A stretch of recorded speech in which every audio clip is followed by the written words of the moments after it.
Hello friends, मैं आरती यादव आपके अपने YouTube channel biology with Aarti Yadav में आप सभी लोगों का हार्दिक अभिनंदन करती हूँ और इसी के साथ साथ आप सभी को हमारा नमस्कार।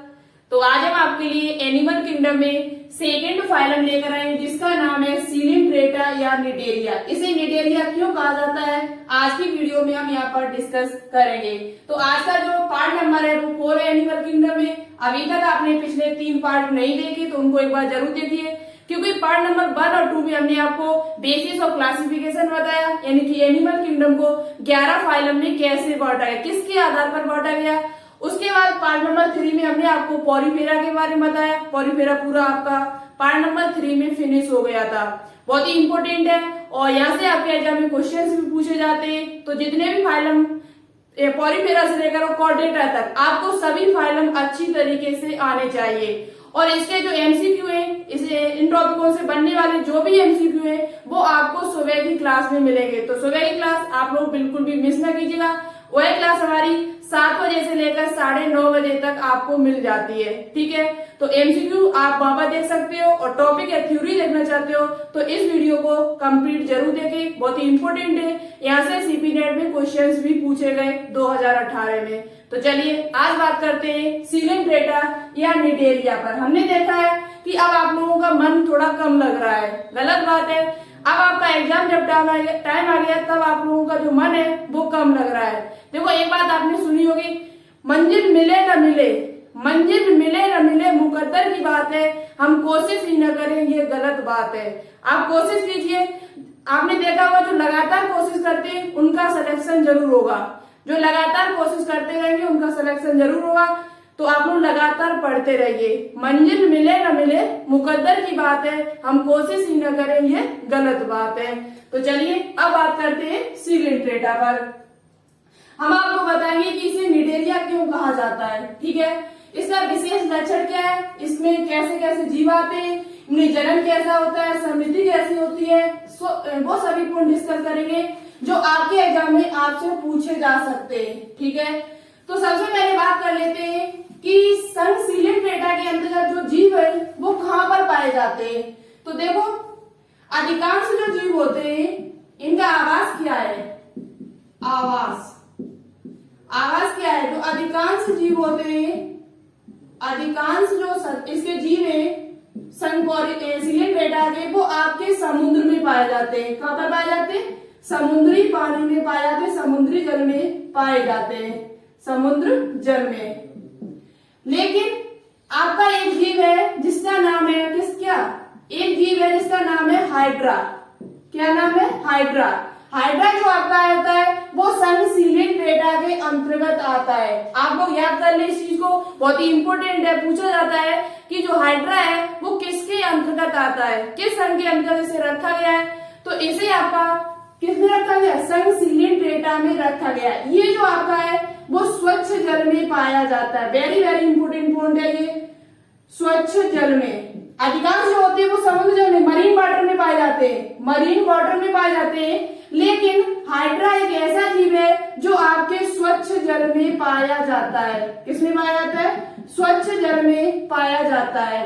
एक बात याद रखना, कुछ सीलिंट्रेटा जो होते हैं, जो इसके अंदर जो कुछ सदस्य आते जीव, कुछ तो मूव कर लेते हैं, यानी कुछ तो चल लेते हैं, कुछ में मूव कर लेते हैं, चल लेते एक स्थान से दूसरे स्थान पर पहुंच जाते। कुछ आपके ऐसे होते हैं जो मूव ही नहीं करते। ये बात भी एक इम्पोर्टेंट है।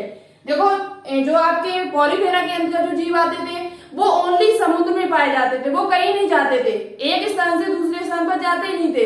दूसरी बात, उनमें न्यूरॉन नहीं पाई जाती थी, उनमें जो न्यूरॉन होती है वो भी नहीं थी, इतने मतलब प्रिमिटिव थे वो कि उनमें न्यूरॉन तक नहीं थी। लेकिन सीलिंट्रेटा आपका ऐसा है कि यहाँ पर न्यूरॉन बनना स्टार्ट हो गई, यहाँ पर आपके न्यूरॉन भी पाए गए। पहला ऐसा फाइलम है जिसमें न्यूरॉन की उपस्थिति है, जिसमें क्या है, न्यूरॉन की उपस्थिति है। किसकी उपस्थिति है, न्यूरॉन की। तो सबसे पहला फाइलम है ये। कैसा फाइलम है, आपसे पूछा जा सकता है कि सबसे पहला फाइलम कौन सा है जिसमें न्यूरॉन भी पाए गए। न्यूरॉन में इनकी स्टार्टिंग हुई, न्यूरॉन की। तंत्रिका कोशिका की स्टार्टिंग। तंत्रिका कोशिका का क्या होता है, हमारे जैसे ये सेंसिटिव होती है, हमारे कहीं कुछ कांटा लग रहा है तो हमें कैसे पता चल रहा है? तंत्रिका के द्वारा। हम कोई चीज खा रहे हैं तो हमें कैसे पता लगे? तंत्रिका के द्वारा। तो ये सब तंत्रिका का काम होता है, ठीक है। तो न्यूरॉन की उपस्थिति होना इसमें ये सबसे पहला फाइलम है। कैसा फाइलम है? सबसे पहला फाइलम। स्टार्टिंग यहां से हो गई, ठीक है। सबसे पहला फाइलम है कौन सा? सिलिंड्रेटा है, जिसमें न्यूरॉन भी पाए गए हैं। क्या पाए गए? न्यूरॉन। और ये कहाँ पाए जाते हैं? तो समुद्री जल में होते हैं अधिकांश, लेकिन हाइड्रा मेरा एक ऐसा जीव है जो स्वच्छ जल यानी कि फ्रेश वाटर में पाया जाता है। कहाँ पर पाया जाता है? Fresh water. कुछ सिलिंड्रेटा जो होते हैं वो मूव कर लेते हैं, यानी कि चल लेते हैं, कुछ ऐसे होते हैं जो चल नहीं पाते हैं, ठीक है। इतनी बात आपको समझ में आ चुकी होगी। अब बात करते हैं कि इनको निडेरिया क्यों कहा गया है? इनको निडेरिया क्यों कहा जाता है?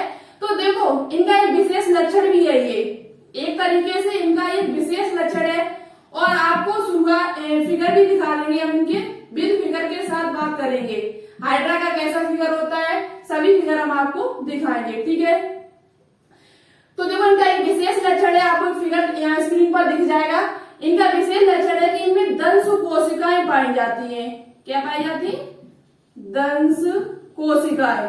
दंश कोशिकाएं कह दो या निडोब्लास्ट कह दो, निडोब्लास्ट कह दो, इन्हें कई नामों से जाना जाता है। दंश कोशिकाएं होने के कारण, इन सदस्यों में दंश कोशिकाएं होने के कारण इनको निडेरिया कहा गया है। क्या कहा जाता है?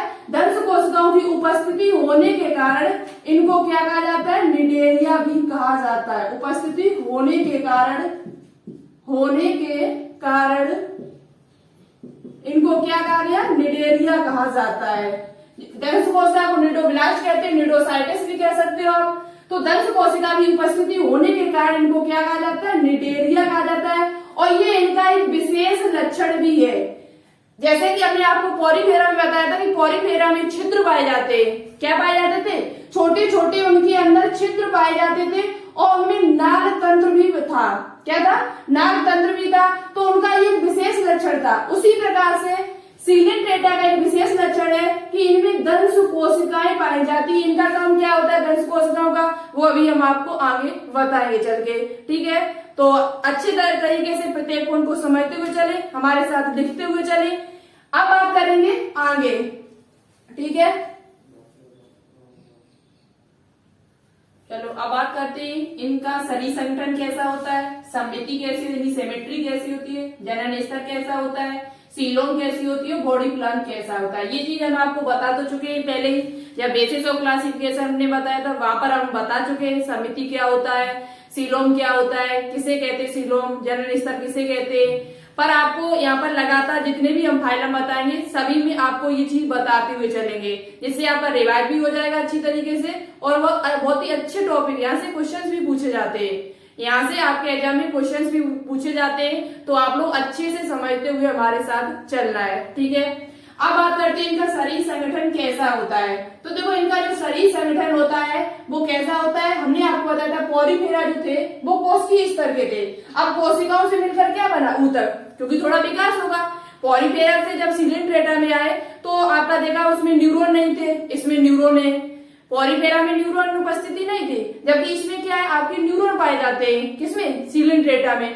तो उसी प्रकार से क्या होगा, वहां कोशिकीय स्तर था, तो यहाँ कैसा स्तर होगा, ऊतक स्तर, यानी कि यहाँ कोशिकाओं से क्या बनेंगे, ऊतक। आपको पहले से पता है कोशिकाओं से क्या बनते, कोशिकाओं के समूह को क्या कहते हैं, ऊतक, और ऊतक से क्या बनते, अंग, अंग से क्या बनते, अंग तंत्र।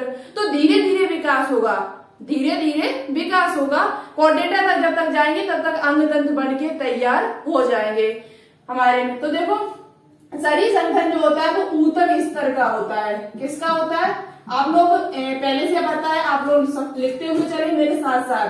शरीर संगठन जो होता है वो कैसा होता है, ऊतक स्तर का होता है, यानी इनमें ऊतक पाए जाते हैं, किसमें, सिलिंड्रेटा में। इतनी बात। अब बात करते हैं सिमेट्री कैसी होती है इनकी, सममिति कैसी होती है। तो समिति जो इनमें होती है वो आपकी अरीय समिति होती है। कैसी होती है, रेडियल समिति होती है। सममिति, समिति जो होती है वो कैसी होती है, रेडियल होती है। वेरी वेरी इंपोर्टेंट पॉइंट है, इनमें जो समिति पाई जाती है वो कैसी पाई जाती है, अरीय समिति पाई जाती है। कैसी समिति पाई जाती है, अरीय समिति पाई जाती है। अब बात करते हैं हरी समिति और किसमें होती है। तो हमने आपको बताया था शुरुआत में इकाइनोडर्मेटा में ये होता है हरी समिति, और आपके उसके बाद इकाइनोडर्मेटा है, ठीक है। एक आपका और है इसके साथ में टोनीफेरा, सीलेंट्रेटा के साथ साथ टोनीफेरा, और इकाइनोडर्मेटा में भी अरीय समिति पाई जाती है। किसमें पाई जाती है? टोनीफेरा। टोनीफेरा जो आपका है उसमें भी अरीय समिति होती है, और इकाइनोडर्मेटा में भी अरीय समिति होती है, इकाइनोडर्मेटा। तो ये तीनों ही आपको याद कर लेने। अरीय समिति जो रेडियल सिमेट्री पाई जाती है वो टोनीफेरा और इकाइनोडर्मेटा दोनों में ही पाई जाती है, और सीलेंट्रेटा में भी पाई जाती है। बात करते हैं जनन स्तर कैसा होता है। देखो उसमें किसी प्रकार का कोई जनन स्तर नहीं था, पोरीफेरा में किसी प्रकार का कोई जनन स्तर नहीं था, लेकिन इसमें क्या है, ये डिप्लोब्लास्टिक होते हैं। कैसे होते हैं? डिप्लोब्लास्टिक कहे जाते हैं, द्विकोरकी होते हैं। डिप्लोब्लास्टिक यानी कि द्विकोरकी। देखो बहुत शॉर्ट में समझते हुए चलो, वही पॉइंट हम आपको बता रहे हैं जो आपके एग्जाम्स के लिए इम्पोर्टेंट है, ठीक है। तो बहुत ही इम्पोर्टेंट है, आपसे पूछा जा सकता है कि सीलेंट्रेटा में जनन स्तर कैसा होता है, जर्म लेयर कैसी होती है। तो ये डिप्लोब्लास्टिक होती है। कैसी होती है? डिप्लोब्लास्टिक। मतलब कि ये दो से बनके बनी होती है। इनका जो शरीर है, जो भ्रूणीय स्तर होता है, वो दो त्वचा से बनकर बना होता है। पहले कहते हैं बाह्यत्वचा यानी कि एक्टोडर्म, दूसरा आपका है एंडोडर्म। क्या कहते हैं? एंडोडर्म यानी कि बाह्यत्वचा और अंतःत्वचा। इनका जो शरीर होता है वो दो से एक्टोडर्म और मध्य यानी कि एंडोडर्म से मिलकर बना होता है। अब इनके जो बीच वाला होता है, यानी कि जो मध्य स्तर नहीं पाया जाता है, इनमें मीजोडर्म नहीं होता है, लेकिन उस बीच वाले को, मध्य स्तर को में जो कोशिकाएं होती है, जेलीनुमा जो पदार्थ भरा होता है, जैसे कि ये जो हमने आपको बताया था, इस प्रकार से ये बाह्यत्वचा है, ये अंतःत्वचा है, लेकिन बीच वाले हिस्से में जेलीनुमा पदार्थ भरा होता है। क्या भरा होता है? जेलीनुमा पदार्थ भरा होता है। उसे कहा जाता है मीजोगिलिया। क्या कहा जाता है? मीजोगिलिया कहा जाता है। यानी कि कोशिकाओं का एक समूह यानी जेलीनुमा एक पदार्थ भरा होता है एक्टोडर्म और एंडोडर्म के बीच में, जिसे कहा जाता है मीजोगिलिया। क्या कहा जाता है? मीजोगिलिया। तो ये पॉइंट आपके लिए वेरी वेरी इंपॉर्टेंट है, पूछा जा सकता है। एक्टोडर्म और एंडोडर्म के बीच में जो जेलीनुमा पदार्थ भरा होता है उसे क्या कहा जाता है? तो मीजोगिलिया कहा जाता है, ठीक है। इतनी बात समझ में आ चुकी। तो ये कैसा होता है? डिप्लोब्लास्टिक होता है। बात करते हैं इनकी सीलोम कैसी होती है। इनमें सीलोम कैसी होती है? तो इनकी जो सीलोम होती है वो आपकी एसीलोमेट होती है। कैसी होती है? एसीलोमेट। यहां से हम इसे हटा रहे हैं। इनकी जो सीलोम होती है वो कैसी होती है? एसीलोमेट। यानी कि अगुही होते हैं, ये अगुही एसीलोमेट कहे जाते हैं। एसीलोमेट होते, अगुही होते, इनमें किसी प्रकार की गुहा नहीं पाई जाती है। अब बात करते हैं बॉडी कैविटी में। अब बात करते हैं बॉडी प्लान कैसा होता है। तो बॉडी प्लान जो इनका होता है वो ब्लाइंड सैक होता है। अब ब्लाइंड सैक का मतलब क्या होता है? ब्लाइंड सैक का मतलब होता है यानी कि ऐसा छिद्र जो मुख और गुदा यानी एनस दोनों का कार्य करता हो। इनमें एक ही छिद्र पाया जाएगा। कितने छिद्र पाए जाएंगे? इस प्रकार से आपका, जैसे हम हाइड्रा का चित्र बनाते हैं, आपको किसका हाइड्रा चित्र बना रहे हैं? हाइड्रा का। समझना ध्यान से, ये हाइड्रा का जैसे चित्र है हमारा की हाइड्रा, और ये इसके टेंटिकल्स निकले हुए हैं। क्या निकले हुए थे? टेंटिकल्स, ठीक है। ये हाइड्रा का माना का चित्र है। तो इसमें क्या होता है, इसका जो बॉडी प्लान है वो यानी कि इस प्रकार से होता है। ये इसका मुख है। क्या है? ये इसका मुख। तो इनमें भोजन को लाने के लिए और अंदर से अवशिष्ट पदार्थों को बाहर जाने के लिए सिर्फ एक ही छिद्र होता है, इसलिए इनको कहा जाता है ब्लाइंड सैक। कितने छिद्र होते हैं? एक छिद्र पाया जाता है दोनों कार्य के लिए। एक छिद्र ये भोजन लाने के लिए यानी कि और एनस और मुख दोनों का काम करता है। ये जो छिद्र होता है वो मुख का भी कार्य करता है और एनस का भी कार्य करता है, क्योंकि यहाँ पर किसी प्रकार का कोई खोल यानी खुला हुआ नहीं है। ये होता तो ये खुला हुआ होता, जैसे मनुष्य, तो मनुष्य में कैसा होता? खुला हुआ होता। लेकिन यहाँ आपको दिखाई दे रहा है ये खुला हुआ नहीं है। ये कैसा नहीं है? खुला हुआ नहीं है। तो इसका मतलब हुआ इनका जो बॉडी प्लान है वो कैसा होता है, ब्लंट शेप होता है, अंधकोश प्रकार होता है, यानी कि एक छिद्र पाया जाता है, अपूर्ण पाचन तंत्र होता है। कह सकते हो आप कि इनमें जो होता है वो अपूर्ण पाचन तंत्र होता है। कैसा होता है, अपूर्ण पाचन तंत्र पाया जाता है, क्योंकि इनमें मुख और गुदा, मुख तो है एक ही छिद्र है ना, जो मुख और गुदा एनस का काम एक ही कर रहा है, एक ही छिद्र के द्वारा भोजन आ रहा है और उसी के द्वारा अपशिष्ट पदार्थ बाहर जा रहे हैं। तो इनका कैसा है, अपूर्ण पाचन तंत्र में पाया जाता है, यानी कि इनका बॉडी प्लान है वो कैसा होता है, ब्लंट शेप होता है। सीलोम की बात की जाए तो आगोही होती है, यानी कि ये सीलोमेट होते हैं, और जबकि जनन स्तर की बात की जाए तो डिप्लोब्लास्टिक होता है, द्विकोरकी होता है। समिति की बात की जाए तो आर्य समिति पाई जाती है, यानी कि रेडियल सिमेट्री पाई जाती है। रेडियल सिमेट्री क्या होती है हम आपको बता चुके। शरीर संगठन क्या होता है, ऊतक स्तर का होता है, इनका शरीर जो होता है वो ऊतकों से मिलकर बना हुआ होता है। इतनी बात आपको अच्छे से समझ में आ गई होगी। ये टेंटिकल से अभी हम आपको फिगर भी दिखा देंगे, ठीक है।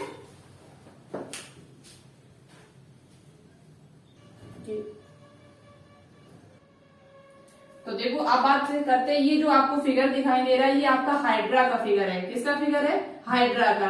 इसमें आपको कुछ इंपोर्टेंट पॉइंट है जो आपको याद करने पड़ेंगे। सबसे पहले आपको याद करना पड़ेगा कि हाइड्रा के ऊपर कई क्या होते हैं, टेंटिकल्स पाए जाते हैं। क्या पाए जाते हैं, टेंटिकल्स होते हैं, जिनमें एक कोशिका पाई जाती है जिसे कहते हैं नाइडोब्लास्ट, जो हमारी क्या थी, दंश कोशिका। नाइडोब्लास्ट कह दो आप इसे, या नाइडोसाइट कह दो, या दंश कोशिका कहते हैं। इसका काम क्या होता है, शिकार को पकड़ना होता है और अपनी खुद की रक्षा करना। कोई शत्रु यदि आ रहा है तो यह खुद की रक्षा इन्हीं नाइडोब्लास्ट की सहायता से करता है। और ये कहाँ पाया जाता है, स्वच्छ जल में पाया जाता है। इतनी बात आपको समझ में आ चुकी होगी। इनके ऊपर क्या होता है, टेंटिकल्स पाए जाते हैं, और इनमें क्या होता है, मुख और गुदा नहीं होती, यानी कि मुख और एनस नहीं होता है। एक ही छिद्र जो होता है जो मुख और गुदा का काम करता है, अभी हमने आपको बताया हुआ था। इनके ऊपर जो मुख होते हैं, ये आपको जो कोन जैसी संरचना दिखाई दे रही होगी, इसके ऊपर मुख लगा हुआ है। क्या है, मुख, यानी कि एक छिद्र है, जिसे इस संरचना को कहते हैं हाइपोस्टोम। पूछा जाता है कि हाइपोस्टोम कहाँ पर पाया जाता है, तो ये हाइड्रा में, इनकी सिलिंड्रेटा के अंतर्गत जो जीव आते हैं उनमें मुख के नीचे जो संरचना पाई जाती है, कोन जैसी, शंकु जैसी, उसमें ही आपका हाइपोस्टोम पाया जाता है। क्या पाया जाता है, हाइपोस्टोम नाम की एक संरचना पाई जाती है। अब देखो बात करते हैं इनमें जो पाचन तंत्र होता है, इनका जो पाचन तंत्र है, और बाकी क्या हम ऊपर का साफ कर रहे हैं, ठीक है, तब आपको समझ में आएगा। इनमें पाचन तंत्र, परिसंचरण तंत्र, श्वसन तंत्र ये नहीं पाए जाते। पाचन तंत्र, श्वसन तंत्र ये सभी अनुपस्थित है, क्योंकि इतना ये ऊतकों से मिलकर बना हुआ है। आपको पहले से पता है, तो तंत्र तो होंगे ही नहीं। तो इनमें पाचन तंत्र होगा आपका, पाचन तंत्र, परिसंचरण तंत्र, परिसंचरण तंत्र और श्वसन तंत्र, श्वसन तंत्र ये सभी कैसे होते हैं, अनुपस्थित होते हैं। कैसे होते हैं, अनुपस्थित होते हैं। अब बात करते हैं कि इनमें ये चीज आपको समझिए, इनमें क्या होता है, पाचन तंत्र होता नहीं है, ना ही परिसंचरण तंत्र होता है, अपूर्ण पाचन तंत्र होता है। इनमें जो बीच का हिस्सा ये इसकी बॉडी वाल है, देह भित्ति है, और ये बीच का जो आपको हिस्सा दिखाई दे रहा है इसे कहा जाता है गैस्ट्रोवेसिकुलर कैविटी। गैस्ट्रोवेसिकुलर कैविटी कहा जाता है इसे। इसका काम क्या होता है, यही परिसंचरण का काम करती है, यही उत्सर्जन का काम करती है, यही शोषण का काम करती है। और ये जो श्वसन लेते हैं, जो सांस लेते हैं, वो अपनी शरीर सतह के द्वारा लेते हैं। शरीर सतह के द्वारा ये अपनी सांस लेते हैं। और ये गैस्ट्रोवेसिकुलर कैविटी, क्वेश्चन पूछा जाता है कि गैस्ट्रोवेसिकुलर कैविटी किसमें पाई जाती है, तो ये आपके हाइड्रा में पाई जाती है। किसमें पाई जाती है, हाइड्रा में, यानी कि सिलिंड्रेटा के अंदर जो जीव आते हैं उनमें ये पाई जाती है। एक पॉइंट आपको यहाँ पर और अच्छे से क्लियर करना है कि इनमें जो गैस्ट्रोवेसिस जो है, यानी कि इनमें इसके साथ साथ देखो ये बात आपको समझ में आ चुकी, इनमें अपूर्ण पाचन होता है, और इसके साथ साथ इसमें अंतःकोशिकीय पाचन होता है। पाचन तंत्र तो अपूर्ण, पाचन तंत्र तो पाया ही नहीं जाता है, लेकिन पाचन की बात की जाए तो कैसा होता है, तो पाचन जो होता है वो अंतःकोशिकीय होता है। कैसा होता है, अंतःकोशिकीय पाचन होता है। कैसा पाचन होता है, अंतःकोशिकीय पाचन होता है। और इनमें ये संरचना जो पाई जाती है इसे क्या कहते हैं, गैस्ट्रोवेसिकुलर कैविटी, यानी कि यही आपके परिसंचरण, यही पाचन, यही उत्सर्जन का काम करती है। ठीक है, तो ये इसके ऊपर क्या है, टेंटिकल्स है, ये नाइडोब्लास्ट है, और ये चित्र जो आपको मैंने बताया ये किसका है, हाइड्रा का है। ठीक है, आगे बात करते हैं इनका रूप किस प्रकार का है। तो देखो इतनी बात आपको समझ में आ चुकी है, ये टेंटिकल्स लगे हुए हैं, बड़े बड़े टेंटिकल्स, हमने यहाँ पर छोटे बनाए लेकिन ये बहुत बड़े बड़े होते हैं। तो इनका काम क्या होता है टेंटिकल्स का, ये अपनी जो नाइडोब्लास्ट कोशिका है इसका काम क्या होता है, दंश कोशिका का काम, तो ये भोजन को ग्रहण करने में, बाहर से कोई भोजन आ रहा है तो उसे ग्रहण करने में, यानी उसे खींचने में काम करता है, भोजन को ग्रहण करने में, और अपनी रक्षा इसी से करता है, यानी शत्रु से आक्रमण इन्हीं के द्वारा करता है। शत्रु पर आक्रमण करना, शत्रु पर आक्रमण करना, कोई बाहर से कोई आ रहा है तो उसमें ये जो आक्रमण करते हैं वो इन्हीं कोशिकाओं के द्वारा करते हैं, जो टेंटिकल्स इनके निकले हुए इन्हीं के द्वारा ये भोजन ग्रहण करता है, और इन्हीं के द्वारा ये शत्रु पर अपनी इनकी रक्षा करने के लिए शत्रु पर आक्रमण करता है। ठीक है, तो इतने पॉइंट आपको अच्छे से क्लियर करने। अब बात करेंगे हम आगे कि इनमें इनका कितने रूपों में ये पाए जाते हैं। सिलिंड्रेटा को दो रूपों में बांटा है, यानी ये दो रूपों में पाए जाते हैं, पॉलिप और मेडुसा। क्या होता है, ये दो रूपों में पाए जाते हैं, पॉलिप और मेडुसा। तो देखो अब बात करते हैं कि इनका जो सिलिंड्रेटा होते हैं उनका जो शरीर होता है वो दो रूपों में बटा होता है, दो रूपों में पाया जाता है सर, एक पॉलिप दूसरा मेडुसा। एक क्या होता है पॉलिप और दूसरा क्या होता है मेडुसा। तो पॉलिप का मतलब क्या होता है, आपको एक फिगर स्क्रीन पर यहाँ पर दिख रहा होगा, उसमें आपको पॉलिप का यानी पॉलिप कैसे होते हैं, जो पॉलिप होते हैं वो उनका आकार कैसा होता है, तो वो कैसे होते हैं, बेलनाकार होते हैं। कैसे होते हैं, आपको फिगर स्क्रीन पर यहाँ दिख रहा होगा, इनका कैसा होता है, बेलनाकार होते हैं, स्थावर होते हैं। स्थावर का मतलब होता है ये मूव नहीं करते। हमने आपको शुरुआत में ही बताया था कि ये जो होते हैं वो मूव नहीं करते, यानी कि चलते नहीं। अब वो कौन से हैं, तो वो आपके होते हैं हाइड्रा और सी एनिमल। सी एनिमल जो शुरुआत में फिगर आपको दिखेगा वो सी एनिमल का ही फिगर था, एनिमल। एक बात और यहाँ पर है कि इनका मुख जो होता है वो ऊपर की ओर होता है, फिगर में आपको दिखाई दे रहा होगा। इनका मुख जो होता है वो कैसा होता है, ऊपर की ओर होता है। कैसा होता है, इनका जो मुख होता है वो ऊपर की ओर होता है। कैसा होता है, ऊपर की ओर होता है। तो इनको क्या कहा जाता है, पॉलिप कहा जाता है। इस संरचना को क्या कहा जाता है, पॉलिप कहा जाता है। फिगर आपको वहां पर दिख जाएगा। अब बात करते हैं कि मेडुसा क्या होता है, इसका भी फिगर आपको स्क्रीन पर दिख जाएगा, तो उसे आप लोग देख लें, समझ में आ जाएगा कि मेडुसा क्या होता है। तो मेडुसा जो होते हैं उनका जो आकार होता है वो छतरी नमा होता है। कैसा होता है, छतरी नुमा आकार होता है। इनका जो आकार होता है वो छतरी नमा होता है। इनका मुख ऊपर होता है, तो इनका मुख जो होता है वो नीचे होता है। मुख जो होता है वो कहाँ होता है, नीचे की ओर होता है, नीचे की ओर। अब बात करते हैं इसमें कौन आते हैं, मेडुसा में। तो देखो इनमें जो आते हैं वो आपका एक आता है ऑरिलिया। क्या होता है, ऑरिलिया जिसे कहा जाता है जेलीफिश। ऑरिलिया या कह लो जेलीफिश। जेलीफिश का जो वैज्ञानिक नाम है वो क्या है, ऑरिलिया। तो ऑरिलिया इसमें आता है और आपका जेलीफिश आता है। ठीक है, तो देखो इतनी बात आपको समझ में आ चुकी होगी। सी एनिमल को कहा जाता है एडिस्मिया। इसे विज्ञान भाषा में कहा जाता है एडिस्मिया। ठीक है, तो इनका शरीर जो होता है वो दो रूपों में पाया जाता है, पॉलिप और मेडुसा। पॉलिप जो होते हैं वो बेलनाकार होते हैं, स्थावर होते हैं, जबकि ये जो होते हैं वो आपके तैरने वाले होते हैं, यानी कि बहुत ये तैरते हैं, मूव करने वाले होते हैं ये मेडुसा वाले। जो मेडुसा इनका रूप, जिनके ऊपर मेडुसा रूप होता है वो कैसे होते हैं, मूव करने वाले होते हैं, जबकि ये मूव नहीं करते। तो इसका मतलब हुआ जो हाइड्रा होता है वो मूव नहीं करता है। ठीक है, मुख ऊपर की ओर होता है, इनका मुख नीचे की ओर होता है। ये हाइड्रा और सी एनिमल इनकी एडिस्मिया आता है, इसमें ऑरिलिया या जेलीफिश या आता है। ठीक है, अब बात करते हैं कि इनमें क्या होता है, पीढ़ी एकांतरण पाया जाता है। इनमें पीढ़ी एकांतरण पाया जाता है।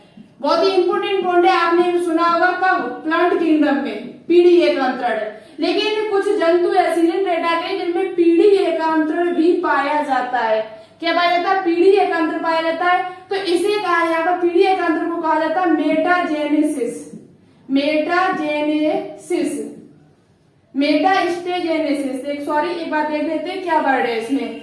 इसे कहा जाता है, इसे यहां पर कहा जाता है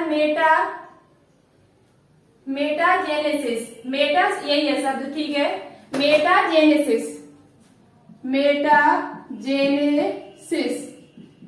पूछा जाता है कि मेटाजेनेसिस की क्रिया कहां पर होती है, तो मेटाजेनेसिस की क्रिया जो आपकी वो सिलिंड्रेटा होती है। क्यों? ये कुछ ऐसे जीवधारी होते हैं जो पॉलिप से मेडुसा बनाते हैं और मेडुसा से फिर पॉलिप बनाते हैं, यानी पेड़ी एकांतर हुआ। पॉलिप से मेडुसा में परिवर्तित हुए और मेडुसा से फिर पॉलिप में परिवर्तित होते हैं, तो इसलिए इनको कहा जाता है पीढ़ी एकांतर, यानी कि मेटाजेनेसिस की क्रिया इनमें पाई जाती है। किसकी क्रिया पाई जाती है? मेटाजेनेसिस की क्रिया इनमें पाई जाती है। वो भी किसमें होती है? वो आपकी अलिंगी, देखो क्या होता है इसमें पुंड है, बहुत ही इंपोर्टेंट पुंड है जो हम आपको बता रहे हैं। पॉलिप जो होता है वो अलिंगी जनन के द्वारा, इनमें जनन जो होता है वो दो प्रकार का होता है, अलिंगी जनन और लिंगी जनन, दोनों प्रकार का होता है।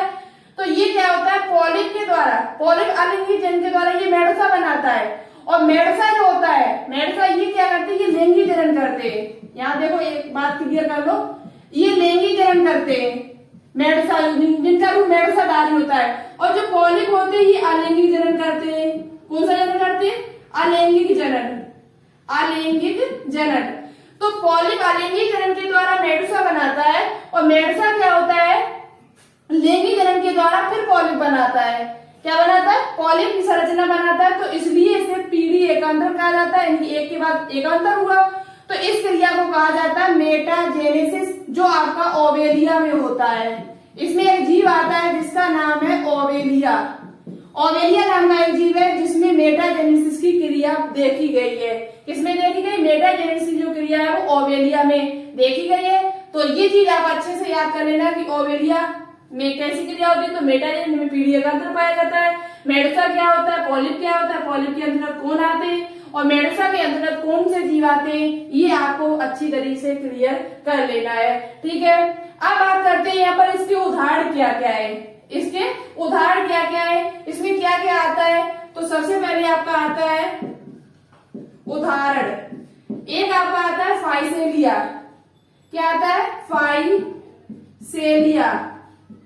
फाइसेलिया जिसे क्या कहा जाता है? जिसे कहा जाता है पुर्तगाली युद्ध मानव, पुर्तगाली युद्ध मानव पूछा जाता है। पुर्तगाली युद्ध मानव के नाम से कौन जाना जाता है? तो उसे फाइसेलिया को कहा जाता है। दूसरा आपका हुआ हाइड्रा।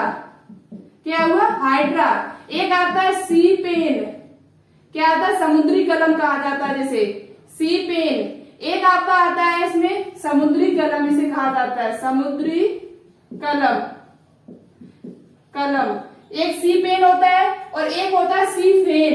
क्या होता है? सी फेन यानी समुद्री पंखा, समुद्री सी फेन कहा जाता है एक को। ये सभी नाम आपको याद कर लेना। सी फेन इसे कहा जाता है समुद्री पंखा, समुद्री पंखा। हाइड्रा आपका हो गया, सी फेन हो गया। ओवेलिया क्या आता है इसमें? ओवेलिया आता है। आपको शायद थोड़ा कम दिखाई दे रहा क्योंकि मार्कर में स्याही खत्म हो चुकी है। ओवेलिया, समुद्री फाइसेलिया, पुर्तगाली मानव, हाइड्रा, सी पेन, समुद्री कलम, सी फेन यानी समुद्री पंखा, ओवेलिया आता है। इसमें एक आपका आता है मीड्रा, मीड्रा एक आता है। उसके बाद एक आपका आता है जिसे कहा जाता है मस्तिष्क कोरल, मस्तिष्क कोरल। कोरल का मतलब अभी हम आपको बताएंगे कोरल का मतलब क्या होता है, ये क्वेश्चन पूछा जाता है। मस्तिष्क कोरल यानी मस्तिष्क की जिस प्रकार से संरचना बनी होती है, इस प्रकार से ऐसे ऐसे मछली की संरचना जिस प्रकार से होती है उसी प्रकार से इसका शरीर होता है। किसका? मीड्रा का, जिसे मस्तिष्क कोरल कहा जाता है। कोरल को हिंदी में कहा जाता है प्रवाल। कोरल को हिंदी में क्या कहा जाता है? प्रवाल कहा जाता है। और जो प्रवाल होते हैं, प्रवाल के अंतर्गत जो जीव आते हैं, उनका जो शरीर होता है, ऊपर जो संरचना पाई जाती है, उनका जो कंकाल होता है, एक्सोस्केलेटन, वो कैल्शियम कार्बोनेट का बना होता है। पूछा जाता है कि प्रवाल किसका बना होता है, जो कोरल है वो किसका बना होता है, तो वो कैल्शियम कार्बोनेट का बना होता है। कुछ जीव होते हैं जिनके अंदर प्रवाल पाया जाता है, कोरल जैसी संरचना, यानी कि जैसे ऊपर से एक कवर सा चढ़ा होता है, स्केलेटन सिस्टम पाया जाता है। तो इसे कहा जाता है प्रवाल। क्या कहा जाता है? प्रवाल कहा जाता है, जो आपका कैल्शियम कार्बोनेट का बना होता है। किसका बना होता है? कैल्शियम कार्बोनेट का बना होता है। इसके अंदर आपका एक आता है सी एनिमोन, अभी हमने आपको बताया था सी एनिमन, ये भी इसी के अंतर्गत आता है। एक आपका आता है ऑरेलिया, ऑरेलिया जेलीफिश हो गया हमारा, ठीक है। समुद्री एनिमल हो गया, हाइड्रा हो गया, सी कलम हो गया और ओवेलिया भी हो गया। फेजिया आता है एक, ठीक, क्या आता है? फेजिया। तो ये जो आपके सभी जीव है वो सभी किसके अंतर्गत आते हैं? तो ये सभी सीलेंट्रेटा के अंतर्गत आते हैं। फाइसेलिया पुर्तगाली युद्ध मानव, हाइड्रा सी पेन यानी कि समुद्री कलम, सी पेन यानी समुद्री पंखा, ओवेलिया मीट्रा जिसे मस्तिष्क कोरल कहा जाता है, और आपका ऑरेलिया जेलीफिश कहा जाता है जिसे, और आपका सी एनिमल, हाइड्रा, ये सभी किसके अंतर्गत आते हैं? तो ये सभी सीलेंट्रेटा के अंतर्गत आते हैं। इनमें जनन किस प्रकार का होता है? तो लैंगिक अलैंगिक दोनों प्रकार का जनन इनमें पाया जाता है। पीढ़ी एक अंतर क्रिया पाई जाती है, इसे कहा जाता है मेटाजेनेसिस। क्या कहा जाता है? मेटाजेनेसिस। पॉलिप जो होता है वो अलिंगी जनन के द्वारा मेडसा बनाता है, मेडसा लिंगी जनन के द्वारा फिर पॉलिप बनाता है, तो इसे कहा जाता है पीढ़ी एक अंतर। इनमें प्रवाल जैसी संरचना पाई जाती है कुछ वर्ग इनके, तो उनका जो प्रवाल होता है, जो कोरल होता है, वो कैल्शियम कार्बोनेट का बना होता है। ये क्वेश्चन आपको याद कर लेना, इनका जो प्रवाल होता है वो किसका बना होता है? कैल्शियम कार्बोनेट का बना होता है, ठीक है। और ये कैसे होते हैं? ये उभयलिंगाश्रायी भी होते हैं। कैसे होते हैं? उभयलिंगाश्रायी होते हैं। और ये सेक्शन आपसे पूछा जा सकता है कि हाइड्रा में किस प्रकार का जनन होता है, ये क्वेश्चन आपसे पूछा जा सकता है। तो हाइड्रा में अलिंगिक जनन होता है। कैसा जनन होता है? अलिंगिक, यानी कि एसेक्सुअल रिप्रोडक्शन पाया जाता है। और ये कैसा होता है? पॉलिप प्रकार का होता है, यानी कि इसमें क्या होता है? पॉलिप, इसकी संरचना जो रूप होता है वो पॉलिप जैसा होता है। चित्र हमने आपको दिखा दिया था, ठीक है। तो इतनी बात आपको अच्छे से समझ में आ चुकी। कुछ बचा हुआ तो अभी हम आपको बता रहे हैं, ठीक है। तो देखो इतनी बात आपको समझ में आ चुकी होगी। इनके उदाहरण आपको याद कर लेने अच्छी तरीके से, और साथ ही साथ उन जो पॉलीफेरा में हमने आपको उदाहरण बताए थे वो सभी उदाहरण आपको पता होने चाहिए। इसमें फाइसेलिया, हाइड्रा, सीपेन यानी समुद्री कलम, सीपेन समुद्री पंखा, ओवेलिया, बीट्रा यानी कि मस्तक कोरल, और जो प्रवाल होता है इनके ऊपर एक कंकाल इनका बना होता है कोरल का, वो किसका बना होता है? कैल्शियम कार्बोनेट का बना होता है। एक बात आपको यहाँ पर कर लेनी है कि इनमें जो परिवर्तन होता है वो अप्रत्यक्ष होता है। इनमें कैसा परिवर्तन होता है? अप्रत्यक्ष, यानी कि इनडायरेक्ट होता है। इनडायरेक्ट डेवलपमेंट इनमें पाया जाता है। तो यानी कि सबसे पहले ये जैसे यूनिट, तो यूनिट से फिर ये लार्वा बदल जाते हैं, लार्वा से फिर वयस्क में बदलते हैं, तो लार्वा से वयस्क हो रहे हैं। तो इसका मतलब हुआ इनमें कैसा है? अप्रत्यक्ष परिवर्तन पाया जाता है। अप्रत्यक्ष परिवर्तन, ये पॉइंट भी आपको याद कर लेना। अप्रत्यक्ष यानी कि परिवर्तन इनमें पाया जाता है, किसमें? सीलेंट्रेटा में। आपसे पूछा जा सकता है कि अप्रत्यक्ष परिवर्तन किसमें पाया जाता है, तो वो आपके सीलेंट्रेटा में पाया जाता है। ये चीज आप लोग अच्छे से याद कर लेना। इनमें मेटाजेनेसिस की क्रिया भी होती है। अब बात कर रहे हैं, कल हमने आपसे क्वेश्चन पूछे थे, हमने बोला था कि आपके हम नाम भी लेकर आएंगे। तो सबसे पहले जो हमारे पास आंसर आया था इस पिछली टॉपिक से यानी पॉलीफेरा से, वो सबसे पहले आया था महेंद्र यादव जी का। उसके बाद आया था अनुराधा मौर्य का, बहुत ही अच्छी तरीके से इन्होंने पूरा डिफाइन किया था, बहुत अच्छा लगा। और उसके बाद आया था विकास पटेल। बस इन 3 स्टूडेंट ने ओनली आंसर दिए थे, शेष किसी ने आंसर नहीं दिए थे, ठीक है। तो बहुत ही अच्छा लगा कि आप लोगों ने आंसर तो दिए। आज के क्वेश्चन हम आपसे पूछ रहे हैं। पहला क्वेश्चन आपको बताना होगा कि इनमें सिमेट्री कैसी होती है, जनन स्तर कैसा होता है, इनका शरीर संगठन कैसा होता है, और साथ ही साथ आपको बताना होगा कि एक्टोडर्म और एंडोडर्म के बीच में जो लेयर पाई जाती है, जेलीनुमा जो लेयर पाई जाती है, उसे क्या कहा जाता है, और प्लस इनके सभी उदाहरण। सीलोम कैसी होती है, शरीर संगठन, समिति, पूरा बॉडी प्लान कैसा होता है, पूरा शुरुआत का आपको बेसिक बताना होगा। सीलोम, शरीर संगठन, सिमेट्री और बॉडी प्लान कैसा होता है, जर्म लेयर कैसी पाई जाती है इनमें, और एक्टोडर्म और एंडोडर्म के बीच में जो लेयर पाई जाती है उस लेयर को क्या कहा जाता है, और साथ ही साथ इनके सभी उदाहरण। इतनी चीज आपको कमेंट बॉक्स में कमेंट करके बतानी होगी। देखिए सबसे अच्छा और सबसे राइट आंसर कौन देता है। इसके एमसीक्यू है वो आपको सुबह की क्लास में मिलेंगे, तो उसे देखना आप लोग बिल्कुल भी न भूलिएगा। तो आज के लिए इतना ही। अच्छा लगा हो कंटेंट तो प्लीज इस वीडियो को लाइक करें, दोस्तों के साथ शेयर करें। अभी तक आपने चैनल को सब्सक्राइब न किया हो तो प्लीज एक बार चैनल को सब्सक्राइब जरूर कर लें, ठीक है। तो आज के लिए इतना ही रखते हैं। Okay. Thanks for watching this video. जय हिंद, वंदे मातरम।